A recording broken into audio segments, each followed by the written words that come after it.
नमस्कार। पॉलिटिक्स में आप सबों का स्वागत है।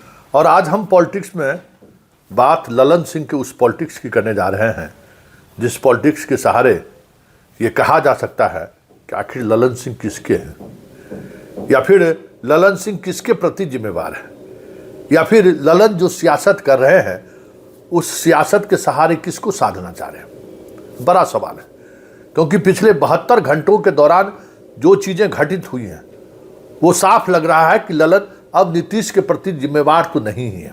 अनंत सिंह को लेकर जो उनका रवैया रहा है वो रवैया कहीं न कहीं दूर दूर तलक नीतीश कुमार के रवैये से ठीक विपरीत है। नीतीश कुमार कभी इस तरीके के मामले में अपना स्किन हमेशा बचाए रखा है, और जो स्थिति हुई है सबके सामने है। और इसके बावजूद भी वो खुद अपने प्रशासन पर आरोप लगा रहे हैं कि वो किसी के कहने पर साजिश के तहत अनंत सिंह को जेल भेज दिया। ये आप समझ सकते हैं कि अपने ही गवर्नमेंट के पुलिस को, अपने ही सरकार के पुलिस पर ये आरोप लगा रहे हैं, जबकि पुलिस खुद चीख चीख कर कह रही है कि घटना स्थल पर अनंत सिंह मौजूद थे, इसलिए इसकी गिरफ्तारी हुई। क्या आप फिर से देखना चाहेंगे क्या? तो एसएसपी पटना का वो बयान सुन लीजिए जिसमें उन्होंने खुद कहा है कि घटनास्थल पर मौजूद थे। डीजीपी ने भी कहा है कि घटनास्थल पर मौजूद है, लेकिन अनंत सिंह इस बात को खारिज कर रहे हैं। तब सोच लीजिए कि क्या कर रहे हैं। तो जरा एसएसपी का वो बयान फिर से हम आपको सुना देते हैं। अनंत सिंह, उनकी आज गिरफ्तारी बेड़ना गांव से किया गया है। अनुसंधान किया गया तो पाया गया कि जो प्रत्याशी हैं वो वहां पे मौजूद थे, उनके सामने में घटनाएं हुई हैं और जो कांड के मुख्य अभियुक्त भी हैं। और ललन सिंह का भी वो बयान सुना देते हैं जिसमें ललन सिंह कह रहे हैं कि साजिश के तहत उनको जेल भेजा गया। ये नीतीश के राजनीति की ठीक विपरीत ललन का स्टैंड है। और ये सिर्फ बात यहीं तक नहीं रही है।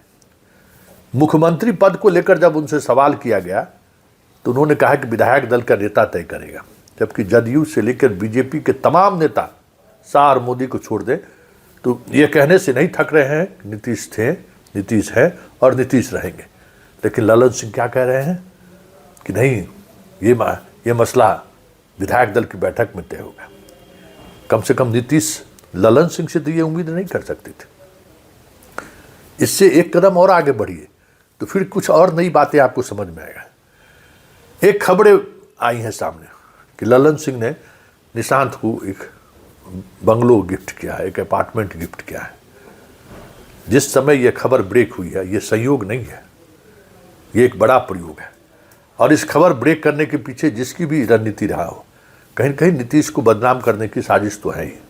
वो भी तब जब लालू परिवार पर लगातार इस तरीके के से जमीन और अपार्टमेंट हड़पने का, होटल हड़पने का आरोप है। ऐसे में इस खबर को सामने परोसना सवाल तो बनता है, क्योंकि यह डील पूरी तौर पर व्यक्तिगत डील था ललन सिंह और नीतीश कुमार के बीच। नीतीश की कितनी सहमति है मुझे नहीं मालूम, लेकिन उनके बेटे को उन्होंने एक अपार्टमेंट गिफ्ट किया है। वो बहुत ही ये चीज़ें पब्लिक डोमेन में बहुत मुश्किल से आ सकता है। बिना कोई खास आदमी इस खबर को पब्लिक डोमेन में ला सकता है, ये साफ साफ दिखता है। ताकि ऐसे में सवाल उठना लाजमी है कि चुनाव सिर पर हो। पहले चरण की चुनाव की उल्टी गिनती शुरू हो चुकी है और इस बीच ये खबरें चलाई जानी, क्या कहा जाएगा? सवाल खड़े होंगे ना कि आखिर ललन है किसके। देखिए, सिर्फ यही बात नहीं है, कुछ और भी बात है। देखिए, ललन सिंह जिस तरीके से अनंत सिंह को लेकर सड़कों पर उतरा, ये सड़क वो वहाँ रोड शो कर ही रहे थे कि शाम होते होते लालू उतर गए रीतलाल के प्रचार में कि भाई अब आप किस मोरल ग्राउंड से उनको आप कहेंगे कि नहीं आप अपराधियों के साथ खड़े हैं। अनंत सिंह अगर अपराधी नहीं है तो रीतलाल भी अपराधी नहीं है। हर लोगों की जुबान में ये बात है। और अगर अनंत सिंह अपराधी है तो रीतलाल भी अपराधी है। और जब आप अपराधी के साथ खड़े होते हैं, तमाम नियमों, चुनाव आयोग के तमाम नियमावली की धज्जी उड़ाकर आप पर FIR दर्ज हो जाता है, तो फिर लालू अगर उसके लिए सड़क पर उतरते हैं तो फिर सवाल कौन करेगा? तो ऐसे में ये सवाल जरूर उठ रहा है कि आखिर ललन सिंह किसके साथ है, किसके लिए खड़े हैं। क्योंकि ये सारी गतिविधियां ऐसी हैं जो नीतीश के मिजाज और नीतीश की राजनीति के इतर हैं। क्या माना जाए कि ललन सिंह का यह पूरा एक्शन किसी खास उद्देश्य के लिए हो रहा है? क्योंकि नीतीश कुमार अक्सर कहते हैं कि जिसको भी हमने दिल्ली में मंत्री बनाई वो फिर काबू में नहीं रहता।